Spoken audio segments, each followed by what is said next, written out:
할렐루야. 부활주일 첫째 주, 부활주일 2호 첫째 주일 하나님 앞에 나와 예배를 드리는 이 모든 성도님들 심령과 가정들마다 부활하신 주님께서 우리의 손을 붙잡아 주셔서 우리의 삶 속에 부활의 생명이, 부활의 능력이 주의 성령으로 함께 해주시기를 주님의 이름으로 축원합니다. 옆에 계신 분들과 함께 인사하겠습니다. 사랑합니다. 축복합니다. 사랑합니다. 축복합니다. 축복합니다. 가슴에 손을 얹고 우리 자신을 이렇게 축복하겠습니다. 나에게는 부활 생명이 있습니다. 나에게는 부활 생명이 있습니다. 나는 부활 생명으로 잘 되는 사람입니다. 나는 부활 생명으로 잘 되는 사람입니다. 아멘. 할렐루야. 아멘. 지난 주일 부활절 이후 여러분 어떻게 지내셨습니까? 부활절을 보내면서 부활의 신앙이, 또 부활절이 여러분들의 삶 속에 어떤 은혜가 있었고 어떤 축복이 있었고 어떤 힘이 되셨나요? 오스카 와일드가 쓴 그날 이후라는 책이 있습니다. 아주 작은 소 제목의 글인데요. 그 내용 잘 아시죠? 예수님이 이 땅 위에 계시는 동안에 병을 고쳐주시고 또 죽은 자를 살려주시고 소경 시각장애를 고쳐주셨던 그 사람들이 그 은혜를 체험하고 난 다음 이후에 어떻게 살아가는가 하는 것들을 소설 형식으로 기록을 해 놓은 겁니다.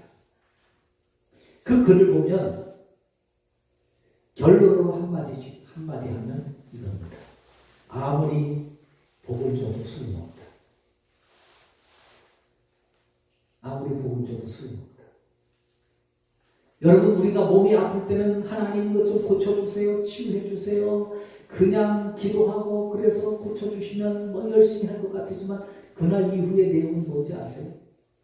시각장애인을 고쳐줬더니 저기 시내에서 깡패가 되어서 살고 있더라는 거예요. 그래서 너 왜 그러냐? 그러니까 내 눈 고쳐주신 분이시군요. 당신이 고쳐주셨을 때는 처음에는 감사했는데 세상 눈 뜨고 보니까 뭐 도둑놈 강도들이 얼마나 판을 치고 거짓말하는 사람들이 얼마나 판을 치고 세상에 활개를 치고 다니는데 차마 눈 뜨고 못 보겠다는 거예요. 눈 뜨고. 그래서 너 그러면 어떻게 됐냐고 한 사람한테 가서 이야기하고 지적해주고 하다 보니까, 근데 여러분, 나쁜 사람들은요 좋은 말 해줘도 달려드는 거예요. 그러다 보니까 싸움은 된 거예요. 내가 틀린 말 했냐? 너 그러면 안 되지 않느냐? 어떻게 사람이 이렇게 뻔뻔하게 거짓말을 하면서 강도짓을 하면서 살아가느냐? 그렇게 하는데 그가 회개하는 게 아니라 오히려 달려드는 거예요. 그래가지고 싸우다 보니까 싸움꾼이 된 거예요. 깡패가 된 거예요. 차마 눈이 안 보였을 때는 안 보여서 몰랐는데 눈 뜨고 보니까 차라리 안 보는 게 더 낫겠다. 그래가지고 안 됐다는 거죠.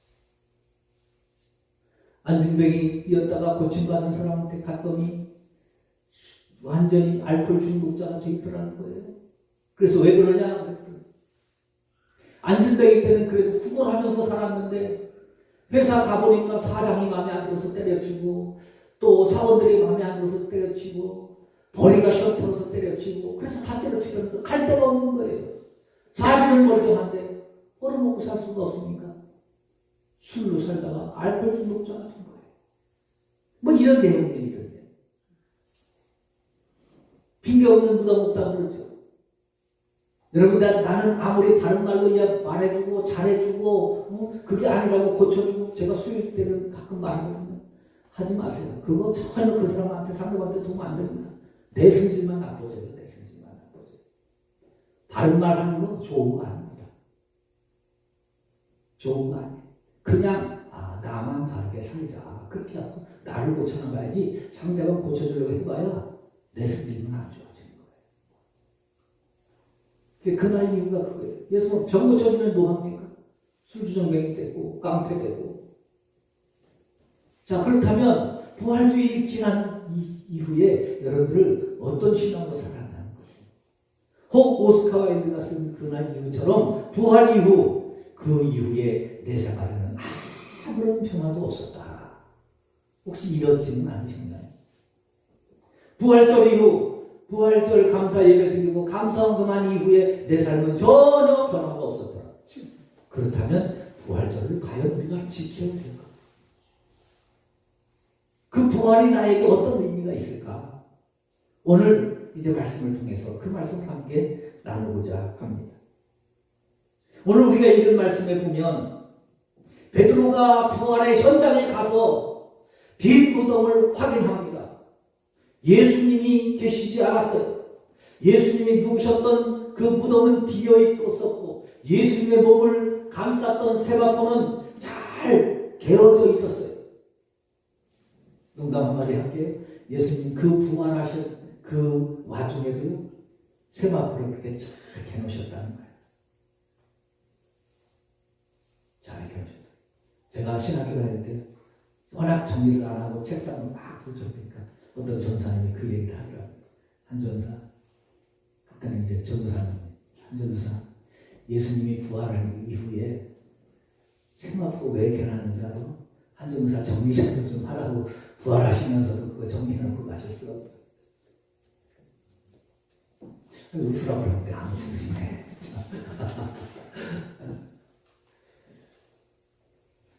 세마포만 남아있는 거예요. 베드로가 이상한 거예요. 예수님이 부활하셨구나. 그걸 눈으로 보았어요. 현장에 봤어요. 그런데요, 그 다음 구절이 충격적이잖아요. 그 다음 구절. 한번 보실까요? 그 된 일을 거기부터 같이 읽겠습니다. 시작. 그 된 일을 놀랍게 여기며 집으로 다 같이요. 시작. 집으로 돌아갑니다. 여러분 무덤에 가서 예수님이 부활하셨다는 것을 확인했는데 어떻게 했어요? 집에 돌아가서 부활이 없는 것처럼 그냥 사는 거예요. 부활의 현장을 보고 예수님이 부활하셨다는 사실을 알았는데 놀랐고 그런데 집으로 가서 그냥 사는 거예요. 제가 은혜 받지 말라고 하는 말을 가끔 하잖아요. 왜? 목사님 오늘 설교에 은혜 받았어요. 그러고 나서는 집에 가서 은혜 받지 않은 사람처럼 똑같이 산다니까요. 저는 그런 것에 자괴감을 느끼는 거예요. 왜? 은혜는 받았는데 그냥 집으로 돌아갈까? 왜? 부활의 주님을 만났는데 왜 그냥 집으로 돌아갈까? 뭐 베드로뿐입니까? 아니에요. 가룟 유다를 제외한 11명의 제자들도 다 마찬가지입니다. 읽지는 않았습니다. 13절부터 오늘 설교의 내용이 13절부터 기록되어 있어요.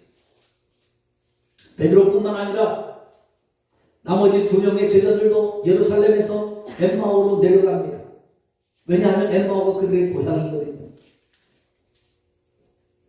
학자들에 의하면 바들로메와 그 형제였을 것으로 이렇게 이야기를 합니다. 성경의 이름은 기록이 되어지지 않습니다. 부활의 소식을 듣고 부활의 현장에 가서 예수님의 부활한 이야기를 다 알고 있어요. 듣고 있어요. 그런데 이들은 지금 엠마오로 내려가고 있습니다. 그들이 마가의 다락방에서 예수님이 죽으신 이후에 두려움에 사로잡혀서 마가의 다락방에 다 숨어서 숨죽이고 있을 때 막달라 마리아가 찾아와서 예수님이 부활하셨습니다. 내가 지금 무덤에 갔었는데 예수님이 부활하셨습니다. 예수님의 무덤이 비어 있었습니다. 예수님이 생전에 말씀하신 것처럼 3일 만에 부활하신다고 하신 하신 말씀이 진짜였습니다. 진짜였습니다. 가보세요. 그래서 베드로와 요한이 달려가서 확인했거든요. 성경에 안 나오지만 11명의 나머지 그 9명의 제자들이라고 안 가봤겠어요? 나중에 다 가서 확인한 거예요. 그리고 그 소식을 전하고 그 막달라 마리아의 간증도 다 들었는데, 그랬던 제자들이 말이죠. 제자들이 전혀 부활이 없는 사람들처럼 예수님이 십자가에 죽으셨으니, 예수님이 우리 곁에 안 계시니 이제는 나도 고향으로 내려가자. 그동안 예수 믿었던 거 그래 은혜 받으면서 잘 믿었다. 참 좋았다. 그러면서 부활이 전혀 없는 사람들처럼 살아가는 이 충격적인 모습을 보면서 이게 내 모습이구나. 이게 내 신앙이구나.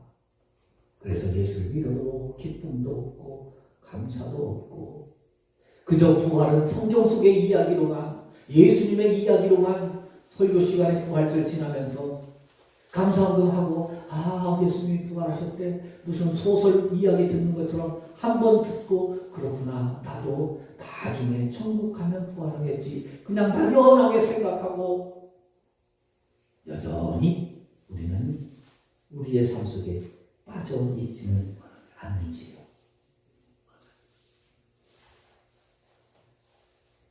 베드로가 무덤에 달려가서 그 무덤을 확인했음에도 불구하고 한 번도 경험해보지 못한 경험이잖아요.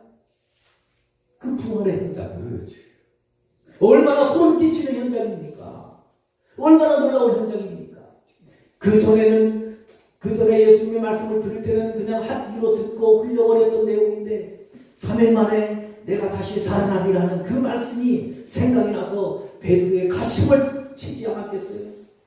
머리를 띵 할 수 있도록 치지 않았겠어요? 그런데 베드로는 집으로 돌아갔습니다. 집으로. 왜 그랬을까요? 왜 그랬을까요? 제가 성경 읽다가 마가복음에서 답을 찾았습니다. 마가복음 16장 10절로 11절. 마리아가 가서 예수와 함께하던 사람들이 슬퍼하며 울고 있는 중에 이 일을 알리매 그들은 예수께서 살아나셨다는 것과 마리아에게 보이셨다는 것을 듣고도 믿지 아니하니라. 안 믿어지는 거예요. 눈으로 봤는데도 안 믿어지는 거예요. 귀로 들었는데도 믿어지지 않는 거예요. 계속해서 마가복음 16장 12절 13절입니다. 그 후에 그들 중에 두 사람이 걸어서 시골로 갈 때 예수께서 다른 모양으로 그들에게 나타나시니 두 사람이 가서 남은 제자들에게 알렸으되 역시 믿지 아니하니라. 오늘 이 13절부터 나오는 엠마오로 가던 두 제자가 예수님을 만난 후에 다시 예루살렘에 가서 아직도 그 가운데 다락방에 있는 다른 제자들에게 7명이겠죠. 베드로를 제외한 7명, 베드로까지 포함해 8명 제자들에게 9명 말했더니 안 믿는 거예요. 안 믿는 거예요. 14절에도 그 후에 11제자가 음식 먹을 때 예수께서 그들에게 나타나사 그들의 믿음 없는 것과 마음이 완악한 것을 꾸짖으시니 이는 자기가 살아난 것을 본 자들의 말을 믿지 아니함이라. 끝까지 안 믿는 거예요. 제자들이. 부활을 도대체 보고 현장에 가보고 얘기를 들어도 안 믿었다. 그러면 여러분 의심이 생길 거 아니에요. 도대체 왜 안 믿었을까? 아니 왜 못 믿었을까? 우리는 안 봤으니까 그렇잖아요. 핑계는 되잖아요. 제자들은 가서 무덤 현장에서 또 봤는데 왜 안 믿었을까? 마가복음을 제가 다시 읽으면서 거기 답이 이렇게 있어요. 예수와 함께 하던 사람들, 그러니까 제자들이겠죠? 제자들이 슬퍼하며 울고 있는 중에 알림에 그들의 마음속에 슬픔이 있어요. 근심이 있어요. 걱정이 있어요. 염려가 있어요. 여러분 이때는 복음을 전해도 안 믿어진다는 거예요. 안 들린다는 거예요. 안 들린다는 거예요. 아, 그렇구나. 요즘 많은 사람들이 하나님께 옵니다. 그래서 예수님을 믿게 됩니다. 신앙을 갖게 됩니다. 그래서 집사님이 됩니다. 권사님이 됩니다. 장로님이 됩니다. 심지어 목사님의 사명을 받았다가도 믿음에서 떠나는 사람들이 있어요. 왜 그럴까요? 믿음이 없기 때문입니다. 저는 한 주간 동안 여러분들은 얼만큼 부활을 믿으면서 사셨나요? 도대체 왜 그럴까? 그러면 그 부활의 신앙을 가지려면 우리는 도대체 어떻게 해야 될까? 어떻게 해야 될까? 제자들이 갖지 못했던 그들의 신앙의 결정적인 잘못되었던 모습은 무엇일까? 오늘 23절 이후에 찾아보려고 합니다.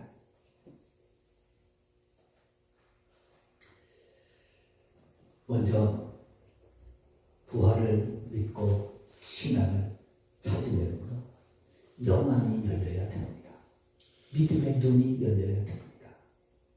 한번 따라해 보실까요?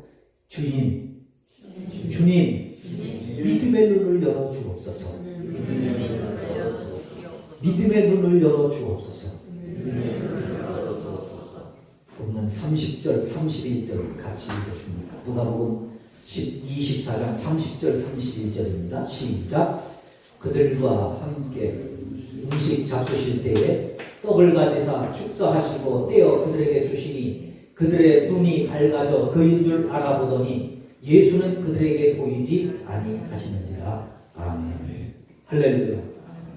여러분 이 제자들이요 3년 동안 예수님과 함께 했어요. 3년 동안 예수님과 함께 하면서 예수님의 말씀을 들었어요. 3년 동안 예수님과 함께 하면서 예수님이 행하시는 기적들을 수없이 봤어요. 그런데 지금 그럼에도 불구하고요 그들의 영적인 눈이 감겨져 있었다는 거예요. 근데 이들은 자신들의 눈이 감겨져 있다는 것을 꿈에도 생각하지 못했어요. 내 영의 눈이 감겨져 있다고 생각은 안 한 거예요. 인식조차 하지 못했어요. 나는 예수를 잘 믿고 있다. 나는 예수님과 함께하고 있다. 나는 예수님과 동행하고 있다. 나 예수님의 제자야. 이런 생각을 하고 있는 거예요. 여러분 그런데요. 교인들 가운데 대다수의 교인들이 이런 생각하고 있는 거 아세요? 목사가 조금 쉬운 설교, 구원에 관한 설교, 기본적인 설교하면 목사님 그거 다 알아요. 제가 신앙생활에 경력이 예수 믿고 구원받는다는 거 누가 몰라요? 예수를 영접해야 된다는 거 누가 몰라요? 기도하라는 거 하고 목사님 설교도 하시고 기도 제가요 나름대로 다 합니다. 다 그러면서 그러면서 말씀을 안 들어요. 왜요? 자기는 영의 눈이 열렸다고 생각하거든요. 아니요. 여러분의 영의 눈 감겨 있습니다 지금. 그거 인정하셔야 돼요. 그래야 내 믿음이 깨집니다. 그래야 내 믿음이 변화돼요. 그래야 내 신앙이 달라져요. 그거 인정 안 하면요 평생 예수 믿어도 예수님이 보이지 않아요. 천국 안 보입니다. 구원 안 보여요. 하나님이 내 기도 들어주시는 거 안 보여요. 하나님이 나에게 역사하시는 거 안 보여요. 제가 신방하면서 또 성도들과 상담하면서 느끼는 이 벽이 이거예요. 얘기를 하다 보면 자기 입으로 다 얘기해요. 내가 이렇게 기도했는데요. 이렇게 힘들어요. 이렇게 어려워요. 그런데 그 어렵고 힘들고 그런데 하나님 기도를 안 들어주세요. 그 이야기를 하는 동안에 중간중간 하나님이 응답하신 얘기를 다 해요. 근데 자기는 안 보이는 거예요. 느껴지지 않는 거예요. 그 제가 아니 권사님 이렇게 됐다며요. 예. 꼭 기도하고 응답된 거 아니에요? 그러네요. 그제서요. 하나님이 내 옆에서 예수님이 내 옆에서 응답하시고 일하시고 역사하시는데 안 보이는 거예요. 왜? 내 영의 눈이 감겨서. 그러니까 하나님의 말씀을 들어도 이렇게 설교하면 우리 목사님은 왜 저렇게 열받아가지고 저렇게 막 승질을 내고 있나? 어떤 분은 그래요. 승질 내는 게 아니라 열정이에요. 할렐루야. 영의 눈이 열려야 예수님이 보여요. 하나님이 일하시는 게 보여요. 하나님이 나를 도와주시는 게 보여요. 그런데 많은 사람들이 영의 눈이 감겨서 교회를 다니지만 예수님이 없습니다. 설교에서 말씀을 듣는데 복음이 없습니다. 그래서 말씀 없는 사람처럼, 예수님이 나를 안 도와주는 사람처럼, 예수님과 나와 예수님이 나를 버리는 사람처럼 그렇게 불쌍하게 예수님이 그렇게 만들지. 16절도 말씀하잖아요. 그들의 눈이 가리워져 그인 줄 알아보지 못하거늘. 안 보이는 거예요. 안 보이는 거예요. 여기에 그 가려졌다는 단어가 크라테오. 이 크라테오라는 원뜻이 뭐냐면 붙잡고 늘어진다는 거예요. 붙잡고 늘어진다. 뭐가요? 세상 일이, 근심이, 걱정이 여러분들의 눈을, 영의 눈을 붙들고 늘어져서 영의 눈이 나 자신도 모르는 사이에 감기는 거예요. 내가 근심하는 일들이 내 영의 눈을 감도록 붙잡아당기는 거예요. 내 아픈 몸이, 그 아프고 힘들다는 그 일이 내 영의 눈을 잡아다녀서 감기게 하는 거예요. 하나님의 일, 하나님의 역사, 하나님의 도우심, 하나님의 축복, 천국, 소망 하나도 안 보이는 거예요. 그러니까 하나님 안 사랑하시나? 내 기도에 응답을 하고 작전 기도를 하고 금식 기도를 해도 왜 안 들어주신다? 아니요. 하나님이 나와 함께 하시는데 우리 눈이 감겨서 안 보이는 거예요.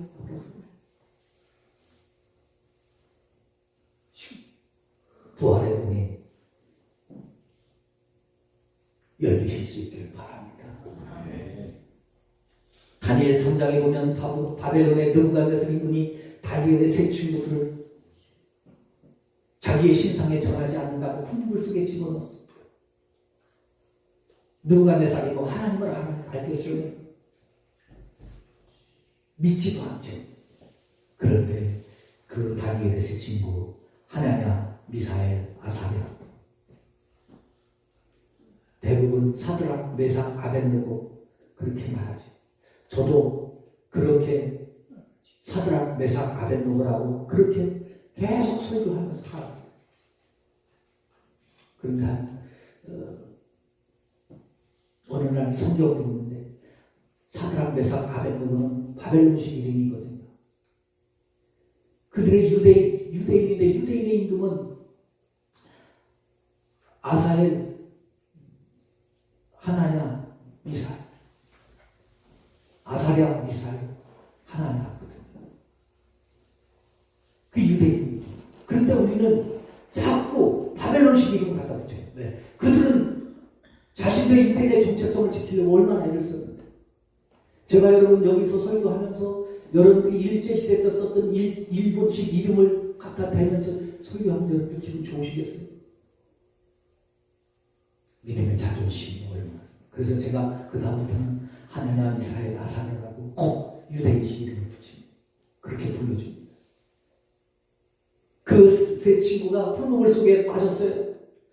느부갓네살 임금이 그 풀무불 속에, 그러나 자기가 사랑하는 그런 신하였기 때문에 자기의 권위를 지키기 위해서, 법을 지키기 위해서 풀무불 속에 넣었지만 궁금해서 풀무불을 들어오니까 세 사람을 집어넣었는데 넷이 다니는 게 보이는 거예요. 그래서 저게 먹으랴, 왜 그러냐 그러니까 다른 사람들이 글쎄요, 3명 넣었는데 4명인 것 같은데요, 왜 안 타 죽었는데요, 왜 그럴까? 불 끄고 빨리 끄내니까 물에 그린 냄새도 없도록 하나님이 지켜주시는데 느부갓네살의 눈을 하나님이 열어주신 줄로 믿습니다. 살펴야 됩니다. 하나님을 알지도 못하는 느부갓네살의 영안도 열렸는데 예수 예수를 믿고 권사가 됐는데, 장로가 됐는데, 집사가 됐는데 내 눈이 감기에 있다면 여러분 영적인 자존심 안 상하세요? 내 눈이 감긴 상태로 내가 지금 수십 년 동안 신앙생활을 했다고 하는 이 일에 분노가 안 느껴지세요? 하나님 앞에 오늘 하나님 내 영의 눈을 열어달라고 기도할 수 있기를 바랍니다. 민수기 22장에 보면 발람 선지자가 모압 발락의 금에 눈이 멀어서 이스라엘 백성들을 저주하려고 할 때 가려고 하잖아요. 그때 그는 자기 눈이 감긴 거 몰랐어요. 근데 자기는 영의 눈이 감겨 있고 자기가 타고 있던 나귀의 눈이 밝아져서 앞에 천사가 칼을 들고 있는 걸 나귀를 보는데 선지자인 발람 선지자는 못 보는 거예요. 죽을 뻔했다가 살아나잖아요. 하나님의 눈을 열어주십니다. 하나님 앞에 믿음의 눈을 열어주시길 주님의 이름으로 축원합니다. 그들의 눈이 31절에 아까 읽은 것처럼 주님으로부터 떡을 받아 먹을 때 그들의 눈이 밝아지는 것이 하나님께서 오늘 저와 여러분들의 영의 눈을 밝게 해주시고 깨워주시는 이 해피엔딩의 축복이 함께 하시기를 바랍니다. 두 번째는 말씀을 들을 때 우리 마음이 뜨거워져야 돼요. 뜨거워져야 돼요. 이런 이야기를 들으면 막 여러분들 속에서 막 불이 날 때 하나님 그렇습니다. 제 눈이 감겨 있었거든요. 제가 몰랐네요. 하나님 이 소리를 들으면서도 마음이 불타서 내 영의 눈을 좀 뜨게 해주세요. 뜨게 해주세요. 일을 마치고 잠시 축복하고 기도할 때 그 순간이라도 하나님 오늘 소리 들었는데 내 영의 눈 좀 뜨게 해주세요. 마음이 뜨거워지는 은혜가 있기를 바랍니다. 이런 말씀을 듣는데도 마음이 전혀 뜨거워지지 않아요.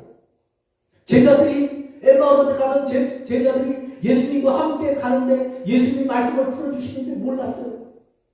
예수님과 함께 하면서 산상수훈 그 주옥과 같은 산상수훈의 설교를 들었고 마태복음 13장의 천국에 대한 설교를 들었고 마태복음 24장, 25장, 26장에서 그 천국의 마지막 종말의 비유를 수없이 많이 들었는데도 불구하고 예수님의 설교를 들으면서도 은혜도 못 받고 마음도 뜨거워지지 않고 그냥 그런가 보다. 제가 가끔 엉뚱한 생각을 해요. 그래 예수님이 설교해도 제자들도 그렇게 은혜 못 받았는데 내가 설교도 은혜 못 받은가? 당연하지. 그러면 안 되잖아요. 설교 준비하다가 막 어떨 때는 막 마음이 불타가지고 답답해요. 왜 하나님 이런 설교 듣는데도 성도들은 얼굴 표정 하나도 없고 그냥 아멘도 안 하고 저렇게 그냥 은혜 못 받고 있나요? 저는 어떻게 해야 되나요? 막 그런데 예수님이 설교할 때도 그랬는데 그럴 수도 있지. 얼마나 자괴감이 주면 거기서 벗어나려고 그런 생각까지 다 하겠어요. 이런 목사 불쌍하지 않으세요? 아멘 좀 하세요. 할렐루야. 네. 할렐루야. 네. 마음이 뜨거워져야 돼요. 여러분 지금 이 예배 시간에 마음이 뜨거워져야 돼요. 여러분 예배를 드리면서 설교를 들으면서 여러분들의 마음이 뜨거웠던 적이 언제였습니까? 생각해보세요. 대부분의 사람들이 옛날에 은혜 받았을 때 한 번 그냥 마음이 뜨거워져서 그래서 은혜 받은 얘기하면 목사님 제가 옛날에는 이런 은혜를 받았는데요. 이런 뜨거움이 있었는데요. 근데 지금은요. 지금은 그냥 그렇고요. 아니요. 지금 뜨거워져야 돼요. 할렐루야. 할렐루야.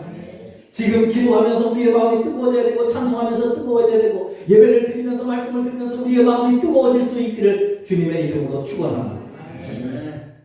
믿음의 열정이 식어지면 감동도 없고 감격도 없고 기쁨도 없고 깨달음도 없고 교시력이 말로 들리면 살았다는 믿음은 이름은 가졌지만 죽은 자로다. 충격적이잖아요. 나는 죽은 사람이었구나. 나는 믿음에 관한 죽은 사람이었구나. 보지도 못하고 듣지도 못하고 깨닫지도 못하고 나는 믿음에 관한 죽은 사람이었구나. 근데 자기는 살았다고 생각하잖아요. 누가요? 바리새인들이, 종교 지도자들이. 그런데 내가 바리새인화 되고 종교 지도자이자 예수님을 십자가에 못 박고 있지는 않습니다. 에베소 교회를 향해서 첫사랑을 잃어버렸다고 책망하시는 예수님의 그 음성을 들으면서도 그것이 나에게 하는 이야기라고는 꿈에도 생각하지 못하는 영적인 교훈. 마지막으로 방향을 바꾸셔야 돼요. 믿음의 방향. 엠마오 같은 방향에서 눈을 열리니까 마음이 뜨거워졌다면 내가 지금까지 이렇게 믿어서는 안 되는구나. 다시 예루살렘을 향하여, 다시 예루살렘을 향하여, 다시 복음을 향하여, 다시 천국을 향하여, 다시 살아있는 믿음을 향하여, 다시 뜨거운 믿음을 향하여 우리의 믿음의 방향이 바뀔 수 있기를 주님의 이름으로 축원합니다. 33절에 곧 그때로 일어나, 곧 그때로 일어나. 그들의 눈이 열렸을 때에, 그들의 마음이 뜨거워졌을 때에, 그때 그 즉시 일어나 예루살렘으로 돌아가는 거예요. 예루살렘으로. 그 예루살렘이 어떤 곳이냐? 성전인 곳이, 은혜의 장소지, 하나님 예수님의 부활이 있는 곳입니다. 그곳에서 주님을 만나게 되는 은혜가 있기를 주님의 이름으로 축원합니다. 사랑하는 성도 여러분, 부활절 이후 우리의 믿음, 다시 한번 우리의 강해졌던 영혼, 싸늘하게 식었던 우리의 가슴이, 우리의 마음이 다시 뜨거워져서 다시 주님께로, 다시 천국으로, 다시 말씀으로 회복되어지도록 우리 함께 믿음을 향해 나아가는 우리 모두가 되시기를 주님의 이름으로 축원합니다.